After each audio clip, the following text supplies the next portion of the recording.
الأنبياء والمرسلين وآله الطيبين الطاهرين المعصومين المنتجبين ولعنة الله على أعدائهم أجمعين من الآن إلى قيام يوم الدين. بسم الله الرحمن الرحيم. الوصول إلى الله بالقلوب أبلغ من إطعام الجوارح بالأعمال. وقال أيضا يا ليتني كنت معكم فأفوز فوزا عظيما. صلوات.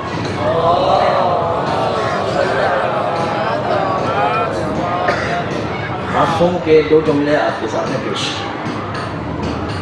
پہلا جملہ 7ویں امام سے ارشاد ہے کہ الوصول الی اللہ بالقلوب، اللہ تک رسائی حاصل کرنا دلوں کے ذریعے سے ابلغ من اطعام الجوارح بالاعمال، آسان تر اور بہتر ہے دل کے ذریعے سے اللہ تک رسائی حاصل کرنا اس کی نسبت کہ انسان جسموں کو تھکا تھکا کے اللہ کی بارگاہ میں پہنچے. جسموں کو تھکا تھکا کے بھی انسان اللہ کی بارگاہ میں پہنچتا ہے، لیکن اہم بات ہے کہ انسان اپنے دل کی طرف توجہ رکھے. دل میں جتنی پاکیزگی، جتنی نورانیت، جتنا اخلاص اور جتنے کینے سے خالی انسان ہوگا اتنا ہی پاکیزگی نفس سے انسان بارگاہ الہی میں پہنچ سکتا ہے. چنانچہ اس سلسلے میں پہلے دو تذکرات کرنا ہے، پھر ہم آپ کی خدمت میں کچھ عرائض پیش کریں. پہلا تذکر تو یہ ہے کہ ہم آپ سے دستہ گزارش کرتے ہیں سب سے کہ آیت اللہ کا خطاب ہمیں نہ دیا جائے.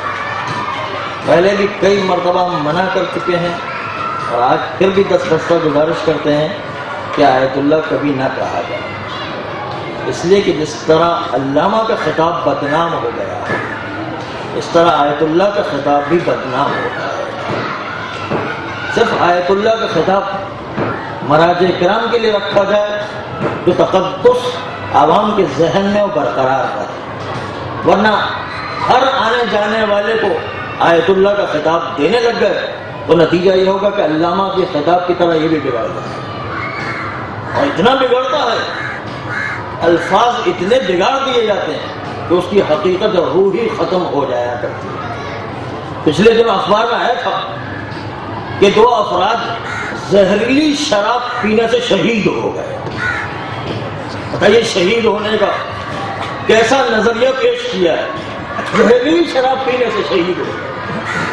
شہادت کے مفہوم کو اتنا بگاڑ دیا. تو کبھی کبھی الفاظ کو اتنا بدل دیا جاتا ہے کہ اس کی روح ہی ختم ہو جاتی ہے، بلکہ الٹے معنی دینے چاہیے. اس لیے اگر مراجع کرام کا تقدس برقرار رکھنا ہے تو یہ الفاظ سب مراجع کرام کے لیے استعمال ہونا چاہیے، باقی اور کسی کے لیے استعمال نہ ہو. یہ ہماری ایک پہلی گزارش تھی. دوسری گزارش جو ہے ابھی کی گئی، اور وہ یہی کہ وقت بہت گزر گیا ہے، بہت جو ہے آپ لوگوں کو زحمت بھی ہو گئی، اور اس کے نتیجے میں انسان کتنا سنے گا، سنتے سنتے بھی تھک جایا کرتا ہے. چنانچہ سننے پر ایک بات یاد آ گئی. ماہ رمضان تھا، ایک صاحب ایک دفتر میں کام کیا کرتے تھے، ٹیبل کرسی پر بیٹھے ہوئے تھے، سامنے ٹیبل لگا اور کرسی پر بیٹھے ہوئے تھے. انہوں نے اپنے سامنے کرسی پر بیٹھنے والے سے کہا کہ دیکھو ماہ رمضان کا مہینہ ہے، جب روزے کے دن آتے ہیں اور میں روزہ رکھتا ہوں، شام کا وقت آ جاتا ہے تو مجھے اپنے ذہن پر کنٹرول نہیں رہتا، جو سامنے آتا ہے اس کو اول فول بکنے لگتا ہوں. اس لیے اگر میں کوئی اول فول بکنے لگوں تو آپ معاف فرما دیجیے گا. تو دوسرے صاحب کے سامنے بیٹھے ہوتے کہا ماہ رمضان میں میری تو آپ سے ہی بری حالت ہوتی، جب شام کا وقت آتا ہے تو میری تو اتنی بری حالت ہوتی ہے جو میرے سامنے آتا ہے اس کو اٹھا کے مارنے لگتا ہوں، اگر میں مارنے لگوں تو معاف کر دیجیے گا۔ اب سنتے سنتے یہ حالت ہو گئی، کبھی کبھی انسان کا ذہن مفلوٹ ہو گیا ہے۔ آئیے، یا لیتنی کنت معکم فافوز معکم فوزا عظیما۔ آج کربلا کے قافلے کی قیادت اس کے ہاتھ میں ہے کہ جس کا ہر عمل نمونہ عمل ہے ہماری زندگی کے لیے، اور آنے والے ہر مومن جو قیامت تک آتا رہے گا اس کی زندگی کے لیے نمونہ عمل ہے۔ اور واقعاً اگر ایک سچا مومن ہے، واقعاً مومن ہے، اور اس کے دل میں منافقت نہیں ہے، دوگلا پن نہیں ہے، تو ہمیشہ وہ سوچتا ہے کربلا کے واقعے کے بارے میں۔ جب بھی اس کے ذہن میں بات پڑتی ہے، کربلا کے واقعے کے بارے میں سنتا ہے، پڑھتا ہے، کبھی جو دیکھتا ہے، تو اس کے دل میں ایک تمنا اٹھتی ہے، ایک خواہش اٹھتی ہے کہ کاش میں بھی کربلا میں ہوتا تو میں بھی اپنے امام کے ساتھ خیمے میں رہ کر امام کی خدمت میں اپنی جان کا نذرانہ پیش کرتا، اور اس کے نتیجے میں ایک فیض عظیم کو حاصل کرتا، ایک انتہائی بڑی کامیابی کو حاصل کرتا۔ یہ انسان کے دل کی تمنا ہوتی ہے۔ جب بھی کربلا کا واقعہ سنتے ہیں، خصوصاً عاشور کے دن، انسان کی بڑی تمنا ہوتی ہے، انسان کو دل میں ایک خواہش رہتی ہے کہ کاش ہم بھی کربلا میں ہوتے تو کتنا عظیم، کتنی عظیم رتبے کو حاصل کرتے اور کتنی بڑی کامیابی حاصل کرتے۔ کچھ باتیں ایسی ہوتی ہیں کہ انسان کو بیان کرنے کی ضرورت نہیں ہوتی، عقیدے کے طور پر بنا کر پیش کرنے کی بھی ضرورت نہیں ہوتی، امام کو حدیث میں لانے کی بھی ضرورت ہے۔ انسان کے دل کی آرزو، دل کی باتیں کہہ رہی ہوتی کہ کاش یہ ہوتا تو کتنا اچھا، کاش میں بھی کربلا میں ہوتا تو امام کی خدمت میں اپنی جان کا نذرانہ پیش کر کے کتنی بڑی کامیابی حاصل کرتا۔ لیکن یہی تمنا وہ تمنا ہے کہ جس کو امام نے ہماری اسی تمنا کو ایک دعا کا روپ دے دیا، اور اس کے نتیجے میں کہا یا لیتنی کنت معکم فافوز فوزا عظیما۔ اور یہ اتنا عظیم جملہ ہے، انتہائی قیمتی جملہ ہے کہ جو ہمارے اور کربلا کے رشتے کو بیان کر رہا ہے، اور ہمارے اور کربلا کے رشتے کے ساتھ ساتھ اس کا ایک سرا امام زمانہ صلوات اللہ علیہ سے جڑا ہوا۔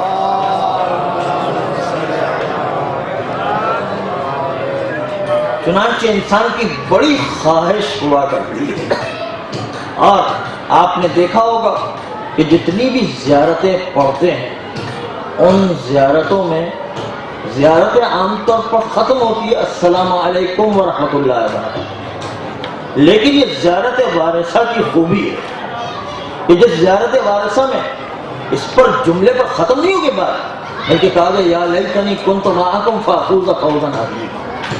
اس میں پیغام دیا جا رہا، کہا جا رہا کہ ہماری جو دل کی تمنا ہے وہ ہر شب جمعہ یا جمعے کے دن انسان اس آرزو کو دوہراتا بھی رہے، اس تمنا کو زندہ بھی کرتا رہے، دعا کی صورت میں اس کا اجر بھی حاصل کرتا رہے۔ چنانچہ اسی تمنا کے پیش نظر ایک دن چھٹے امام صادق علیہ السلام کی خدمت میں راوی آتا ہے، اور آنے کے بعد کہتا ہے ابن رسول اللہ، میری بڑی خواہش رہتی ہے، میری بڑی تمنا رہتی ہے، دل میں میری تڑپ ہے کہ کاش میں بھی کربلا والوں کے ساتھ ہوتا تو کتنا اچھا ہوتا، میں بھی اپنی جان کا نذرانہ خیمے حسینی میں پیش کرتا اور اس کے نتیجے میں اتنی بڑی کامیابی حاصل کرتا۔ اور میری اتنی بڑی تمنا ہے، اور چھٹے امام کا دور ابھی کربلا کے واقعے سے ابھی 50-60 سال کا عرصہ گزرا ہے، زیادہ عرصہ نہیں گزرا ہے، ابھی ان کے باپوں نے کربلا کا واقعہ دیکھا ہوا، کم سے کم اگر کربلا کا واقعہ نہ دیکھا ہو تو کربلا سے کوفہ اور کوفہ سے شام کے بازاروں کا منظر دیکھا ہوا، ان کے باپوں نے منظر دیکھا ہوا، بہت قریب کا واقعہ ہے، اس لیے ان کے دل بڑے تڑپا کرتے ہیں، ہمارے 1400 سال کے بعد بھی دل تڑپتے ہیں. اس وقت تازہ تازہ واقعہ تھا، کتنا دل تڑپ رہا ہوگا. اور کہتا ہے کہ میرا دل بڑا تڑپتا ہے کہ کاش میں بھی کربلا میں ہوتا تو امام پر اپنی جان کا نذرانہ پیش کرتا، اور اس کے نتیجے میں بھی بڑی کامیابی حاصل کرتا. لیکن مولا کیا کرے، وہ زمانہ گزر گیا. چھٹے امام نے پتہ کیا کہا اگر تمہارے دل میں یہ تمنا اٹھتی ہے تو زیارت وارثہ کے علاوہ الگ سے ایک روایت موجود ہے جس میں خاص طور پر چھٹے امام نے ارشاد فرمایا کہ جب بھی تمہارے دل میں تمنا اٹھے کہ کاش میں بھی کربلا والوں کے ساتھ ہوتا تو میں بھی اپنی جان کا نذرانہ پیش کرتا اور بڑی کامیابی حاصل کرتا. اگر تمہارے دل میں یہ سچی تمنا اٹھتی ہے تو اس وقت یاد رکھو کہ یہ جملہ کہہ دیا کرو، یا لیتنی کنت معکم فافوز فوزا عظیما. یہ جملہ کہہ دیا کرو، اس کے نتیجے میں تمہیں 2 بڑے فائدے نصیب ہوئے. جب تم نے یہ جملہ کہا تو سمجھ لو کہ تم بے نفس نفیس کربلا میں امام حسین کے خیمے میں تھے اور ان کے ساتھ جو ہے خیموں میں اپنی جان کا بے نفس نفیس جو ہے نذرانہ پیش کر رہے ہو اور حبیب ابن مظاہر کی طرح قربانی دے کر کے اپنا اجر و ثواب حاصل کر رہے ہو. چھٹے امام نے ارشاد فرمایا کہ آپ وہی نذرانہ پیش کر کے بے نفس نفیس اپنے خون میں لوٹ پوٹ کر کے وہ ثواب حاصل کر رہے ہو. اور بالکل بے نہیں ایسا ہی سمجھو جیسے تم اسی جسم کے ساتھ امام کے ساتھ کربلا میں تھے، اپنی جان کا نذرانہ پیش کر رہے ہو. اور صرف یہی نہیں بلکہ دوسرا ایک بڑا فائدہ یہ ہے کہ جب زمانے کا امام ظاہر ہوگا اور کربلا والوں کے قاتلوں سے انتقام لے گا، اہل بیت کے دشمنوں سے انتقام لے گا، تو جو یہ کہتا رہے گا یا لیتنی کنت معکم فافوز فوزا عظیما، اس کو موقع دیا جائے گا کہ جب زمانے کا امام ظاہر ہوگا تو قبر میں اس سے کہا جائے گا کہ کیا تم تیار ہو اپنے زمانے کے امام کے ساتھ جا کر دشمنان اہل بیت اور کربلا والوں سے جا کر کے بدلا لو. اس کو جو اجازت دی جائے کہ کتنی بڑی فضیلت و سعادت انسان کو نصیب ہوگی کہ اپنے زمانے کے امام کے لشکر کے اندر شامل ہو کر کربلا کے دشمنوں سے انتقام لے، دشمنان اہل بیت سے انتقام. کتنی عظیم فضیلت حاصل ہوگی. تو کتنے بڑے بڑے فائدے صرف اس کے کہنے کے نتیجے میں کہ یا لیتنی کنت معکم فافوز فوزا عظیما کے نتیجے میں انسان کو حاصل ہو. لیکن پھر امام علیہ السلام ارشاد فرماتے ہیں کہ خالی یہ جملہ لقلقہ زبانی نہیں ہوتے، اس لیے کہ یہ دعا کا جملہ ہے اور ہر دعا کی اپنی بنیادی شرائط ہوا کرتی، اور بنیادی شرائط ہر دعا کی یہ ہے کہ اپنے کرنے کا کام تم خود کرو، اس کے بعد اللہ پر نتیجہ چھوڑو. کہ ہر دعا کا جو ہے بنیادی اصول ہوا کرتا، اس کے بعد دعا جو قبول ہوا کرتی ہے. چنانچہ جس طریقے سے آپ دیکھتے ہیں کہ اما یجیب المضطر اذا دعاہ ویکشف السوء، اس دعا کے سلسلے میں کہا گیا کہ انسان اگر 12,000 مرتبہ پڑھتا ہے یا لوگوں سے مل کر کے اجتماعی طور پر پڑھواتا ہے تو اس کے نتیجے کے اندر ایک معجزہ نما آثار ظاہر ہوا کرتے، خصوصاً انسان اپنی صحت کے بارے میں اگر فکر مند ہے، صحت کے سلسلے میں یہ دعا بہت مؤثر ہوا کرتی. لیکن اتنی مجرد دعا ہونے کے باوجود کہا گیا کہ یہ دعا پڑھتا رہے 12,000 کے 12 لاکھ مرتبہ پڑھے، لیکن اس کے بنیادی اصول پر عمل نہیں کیا گیا. یہ دعا کبھی اثر نہیں کرا، مر جائے گا انسان، لیکن اسے بہت اثر انداز نہیں ہے جب تک کہ اس کے بنیادی اصول پر عمل نہ کیا. بنیادی اصول یہ کہ پہلے جاؤ ڈاکٹر کے پاس، اس سے مشورہ کرو، دوائی لو، دوائی لینے کے بعد کھاؤ، پھر جو ہے اللہ پر نتیجہ چھوڑو. دعا پڑھو تو اب اثر انداز ہوگی، ورنہ اثر انداز نہیں ہوا کرتی. ہر چیز اپنے اصول کے تحت چلا کرتی. اسی طریقے سے کہا گیا کہ اگر کسی کو دشمنوں کی پریشانی ہو یا روزی کی فکر ہو، روزی کے سلسلے میں فکر مند ہو، تو یہ دعا پڑھے. سورہ طلاق کی دوسری اور تیسری آیت، وَمَن يَتَّقِ اللَّهَ يَجْعَل لَّهُ مَخْرَجًا وَيَرْزُقْهُ مِنْ حَيْثُ لَا يَحْتَسِبُ. جو بھی اللہ کا تقوی اختیار کرے گا، يَجْعَل لَّهُ مَخْرَجًا، اللہ اس کے لیے ہر پریشانی سے نکلنے کا کوئی نہ کوئی راستہ ضرور نکالے وَيَرْزُقْهُ مِنْ حَيْثُ لَا يَحْتَسِبُ، اور اس کو ایسی جگہ سے روزی عطا کرے گا جس کو سوچ بھی نہیں سکتا. وَمَنْ يَتَوَكَّلْ عَلَى اللَّهِ فَهُوَ حَسْبُهُ، اور جس نے اللہ پر بھروسہ کر کے گناہوں کو چھوڑ دیا اب اللہ ہی اس کے لیے کافی ہے. ان اللہ بالغ امرہ قد جعل اللہ لکل شیء قدرا. من یتق اللہ سے لے کر قدرن تک، یہ جو سورہ طلاق کی 2 آیتیں ہیں، اس کو صبح کی نماز کے بعد ہر روز 10 مرتبہ تلاوت کرنا، لیکن اس کے ترجمے پر بھی غور کر کے عمل کو بھی جو ہے مد نظر رکھنا. تو اس کی بھی بنیادی شرط یہ ہے کہ انسان اگر اپنی روزی کے پیچھے پریشان ہے تو خالی یہ دعا پڑھتا نہ رہ جائے، بلکہ دعا سے پہلے جو اپنے کرنے کا کام ہے خود کرے، جا کر کے انٹرویو دے، جا کر کے سی وی جمع کرے، جا کر کے جو ہے خط لکھے، جہاں پر جو ہے جابس وغیرہ کی جو ہے تلاش کرے. اس کے بعد انسان اپنے آپ کے دعا پڑھنے کے بعد نتیجہ خداوند متعال پر چھوڑے. اس لیے ہر دعا کا اپنا بنیادی اصول یہ کہ پہلے کرنے کا کام خود کرو، اس کے بعد جو ہے اللہ پر نتیجے کو چھوڑو. ایسے ہی جو ہے اللہ خامخواہ کسی کی دعا قبول نہیں کرتا. انسان دعا مانگ مانگ کے مر جائے گا، وہ کبھی پوری ہونے والی نہیں. بہت کم امکان ہے جو خود بخود پوری ہو جائے. عام طور پر پوری نہیں ہوتی، اس کا اصول ہوا کہ اس کے مطابق چلنا پڑتا.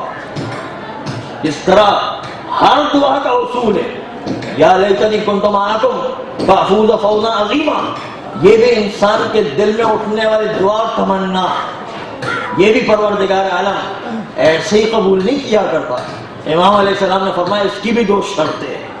جب تک یہ 2 شرطیں پوری نہ کی جائے تب تک یہ خالی زبانی لقلقہ زبانی اور زبانی طور پر انسان زبان پر دوہراتا رہے تو اس سے کوئی فائدہ ہونے والا نہیں، کوئی اثر انداز نہیں ہوا کرتی. ان 2 شرطوں پر پہلے عمل کر کے دکھانا، تب جا کر کے کہنا کہ حقیقی معنوں میں ہم تمنا رکھتے ہیں کہ کربلا والوں کے ساتھ ہوتے تو ہم بھی قربانی پیش کرتے.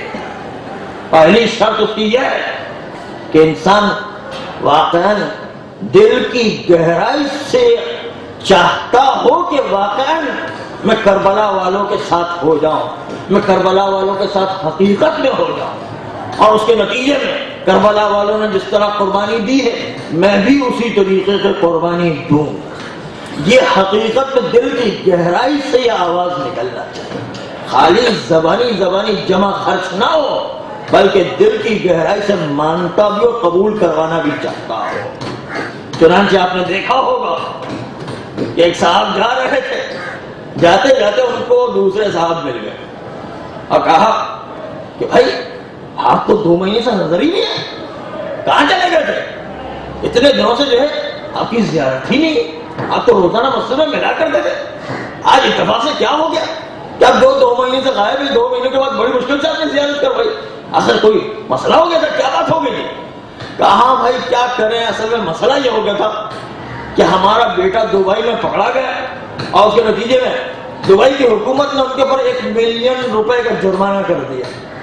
اب ہم اتنے پریشان ہوئے کہ انہوں نے جیل میں بند کر دیا تھا، ان کو چھڑوانے کے لیے بڑی مصیبت ہو گئی. چنانچہ مصیبت کے نتیجے میں بڑی مصیبتوں سے کبھی یہاں سے قرضہ کیا، وہاں سے قرضہ کیا، یہاں سے پیسے لیے، وہاں سے پیسے لیے، بڑی مشکل سے اپنے بیٹے کو دبئی کی جیل سے چھڑوا کر کے آ رہے ہیں. اور خدا کا شکر ہے کہ جن افراد سے قرضہ لیا تھا وہ بھی ادا ہو گیا. اور الحمدللہ کوئی پریشانی نہیں ہے، الحمدللہ ساری پریشانیوں سے نکل کر کے اب 2 مہینے کے بعد آ رہا ہوں، اتنی پریشانی سے گزر کر کے آ رہا ہوں. ان صاحب نے کہا کہ بڑا اچھا موقع ہے احسان جتانے کا. ارے آپ نے ہمیں یاد نہیں کیا، ہم تو آپ کی مسجد کے ساتھی ہیں، ذرا یاد تو کرتے تھے، روزانہ ملاقات ہوا کرتی تھی، آپ نے اپنے مسجد کے ساتھی کو کیسے بھلا دیا؟ آپ جو ہے ذرا ہمیں بھی آزما کر کے تو دیکھتے ہیں، ہم دیکھیں آپ کا کہاں سے انتظام کر کے دیکھتے ہیں. اور وہ کہہ رہے ہیں بھائی آپ نے کیوں ہمیں بھلا دیا؟ آپ بھی تعجب کے انسان ہیں، روزانہ ملاقات ہوا کہ دوستی کا حق تو ہمیں بھی ادا کرنے دیتے. انسان نے پلٹ کر کہہ دیا کہ ہاں بس تھوڑا سا یاد آ گیا کہ 50,000 کا قرضہ رہ گیا ہے، بس اتنا کہنا تھا. جب ان کی جو ہے گھیر بدل گیا. کہہ رہے یار آپ نے بھی ایسے موقع پر کہا کہ جب ہم سارے پیسے خرچ کر کے آ رہے ہیں. ابھی تو جو ہے میں سارا قرضہ ادا کر کے آ رہا ہوں, ابھی تھوڑے دن پہلے ہی مجھے کہہ دیا تو دیکھو میں کہتے کہتا رہا. دیکھیں کتنی جلدی جلدی گیئر بدلتا ہے. یہ جو ہے کبھی کبھی انسان زبانی جمع خرچ بہت کیا کرتا ہے, عمل کے میدان میں تو بالکل خالی ہوا کچھ بھی نہیں. تو ایسا زبانی گوارا یا لیتنی کنت معکم فافوز فوزا عظیما والا نہیں چاہیے. دل کی گہرائی سے حقیقت کا دعویٰ چاہیے, تب جا کر کے وہ کام کیا کرتا. اور پھر دل سے قبول کروانے کی نیت بھی کہ ہماری یہ دعا خدا کی بارگاہ میں قبول ہو جائے. اس لیے کہ کبھی کبھی انسان زبانی دعا کرتا ہے, خود بھی نہیں سمجھ آتا کہ اس دعا کا مطلب کیا ہے, قبول کروانے نہیں چاہتا. کبھی جو ہے وہ زبان سے نکلتی جا رہی بات جو ہے رسمی طور پر پتہ نہیں کہ کیا بول رہا. ایک صاحب کربلا کی زیارت کے لیے گئے. تو کربلا کی زیارت کے لیے بہت سے لوگ جایا کرتے ہیں, خصوصاً ان لوگوں کے لیے کہ جو کربلا کی زیارت کے جانے کے بہت عادی ہے اور بار بار جو زیارتوں پر جاتے ہیں, تو ان کا دل بہت زیادہ زیارتوں کی طرف توجہ نہیں رکھتے ہیں. وہ لوگ جو پہلی مرتبہ زیارت کی طرف جاتے ہیں ان کو بڑا جوش و ولولہ اور بڑی توجہ کے ساتھ ان کو زیارت کرنے کا موقع ملتا ہے. لیکن ہر وقت جو جاتے رہتے ہیں ان کی اتنی توجہ نہیں ہوا. اسی لیے کہا کہ جو شخص زیارت کے لیے جائے, چاہے وہ کئی مرتبہ جا رہا ہو, لیکن یہ سوچ کر جائے کہ پہلی مرتبہ میں زیارت کے لیے جا رہا ہوں, اس کے اندر کوئی محبت و عشق و ولولہ جوش الگ قسم کا ہوتا ہے. اور کئی مرتبہ جانے والا سوچتا ہے کہ میں تو ہر سال آتا رہتا ہوں, ہر 6 مہینے کے بعد آ جاتا ہوں, تو وہ جوش و جذبہ ولولہ عشق نہیں رہتا. جوش و ولولہ رکھنا تو سمجھنا کہ پہلی مرتبہ زیارت کے لیے جا رہا.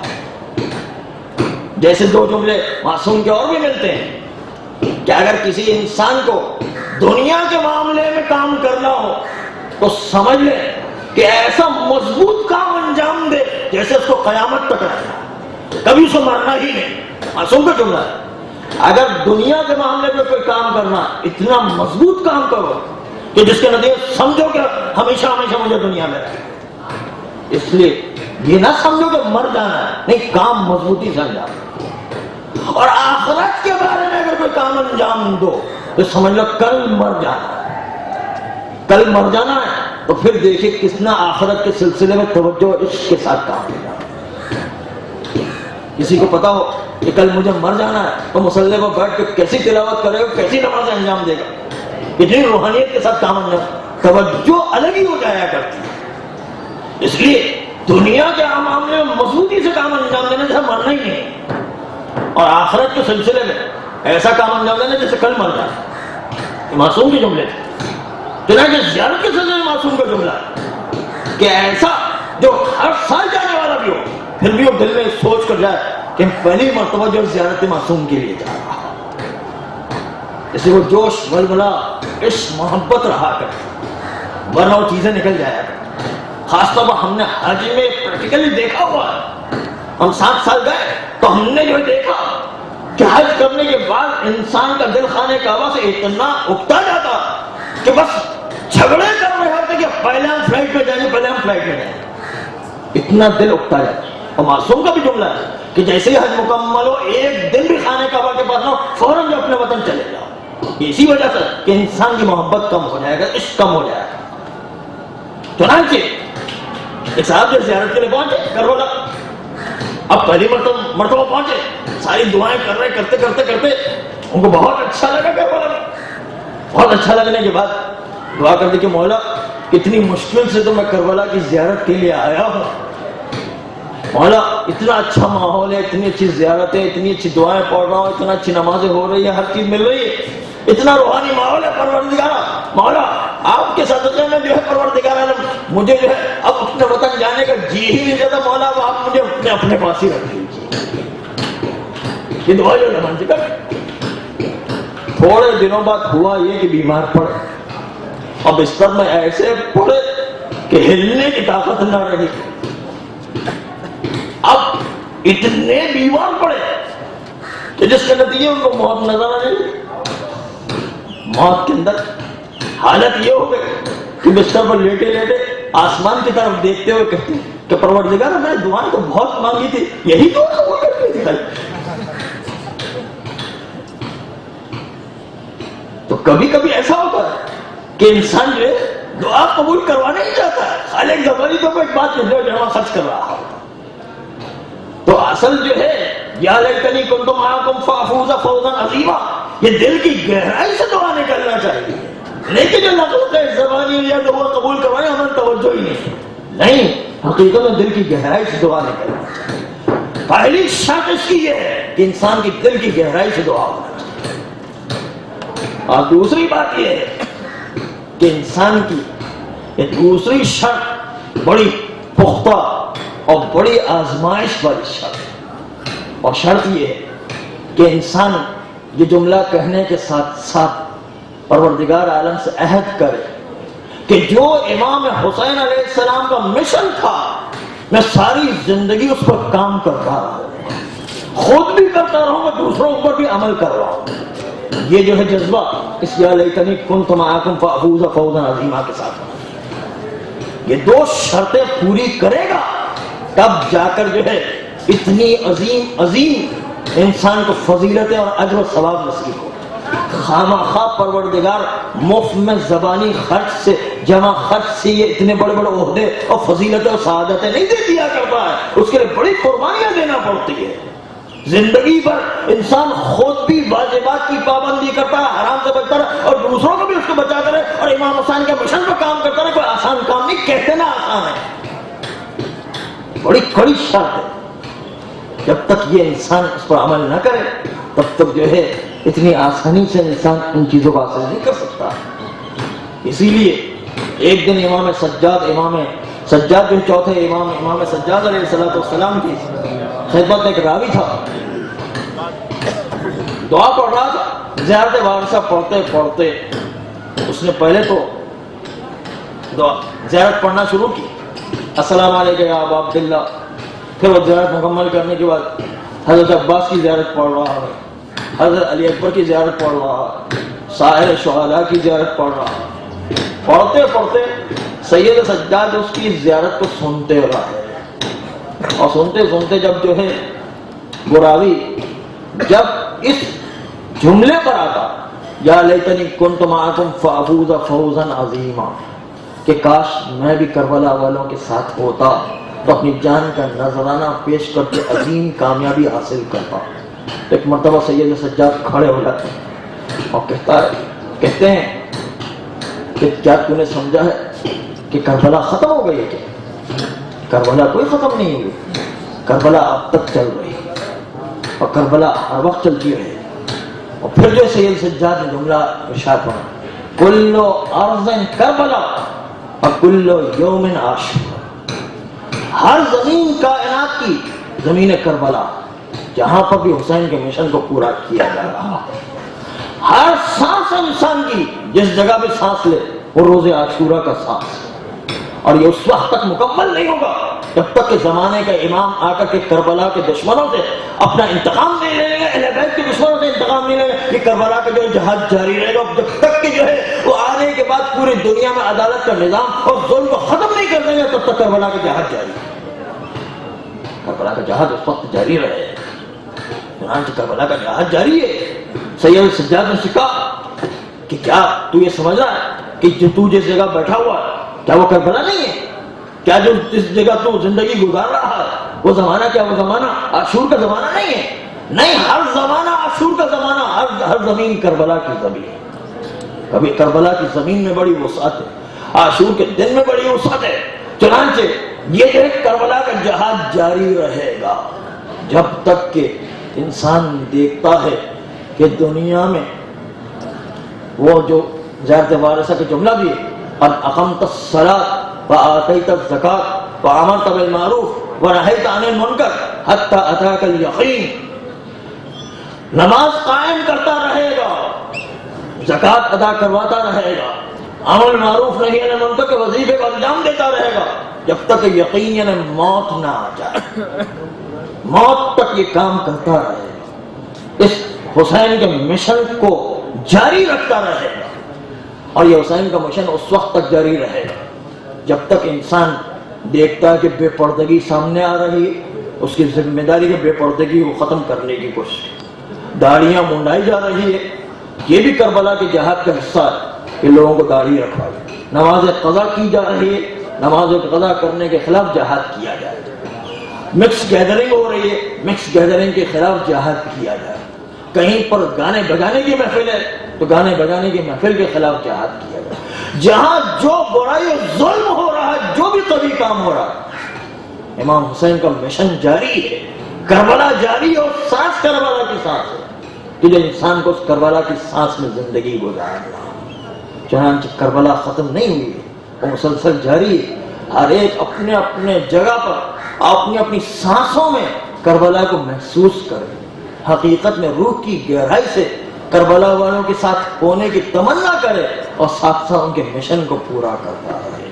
پروردگار عالم ہم سب کو کربلا والوں کے ساتھ ہونے کی توفیق عطا فرمائے، ہمیں گناہوں سے بچنے کی توفیق عطا فرمائے.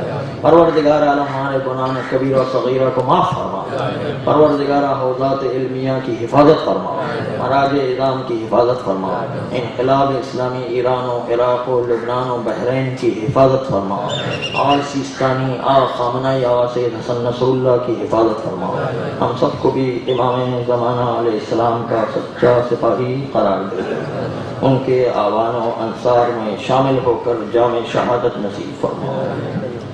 ان اللہ و ملائکتہ یصلون علی النبی یا ایھا الذین آمنوا صلوا علیہ وسلموا تسلیما.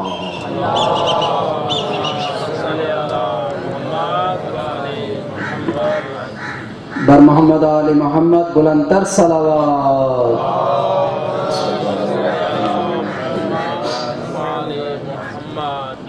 ہم تہ دل سے مشکور و ممنون ہیں حضرت حجت الاسلام والمسلمین علی ناصر مہدوی صاحب کے کہ انہوں نے اپنے قیمتی وقت سے کچھ وقت نکال کر ہمیں اپنے علم سے مستفید کیا، اور ہم امید رکھتے ہیں کہ مستقبل میں بھی وہ اپنے علم سے ہمیں مستفید کرتے رہیں گے. اب میں اس شخصیت کو دعوت سخن دے رہا ہوں کہ جن کا نام اگر پھیل جائے تو الہدیٰ مرکز تبلیغات بنتا، جیسا ادارہ بنتا ہے، اگر لفظوں میں سمٹ جائے تو حضرت حجت الاسلام والمسلمین سمر عباس نقوی بنتا ہے.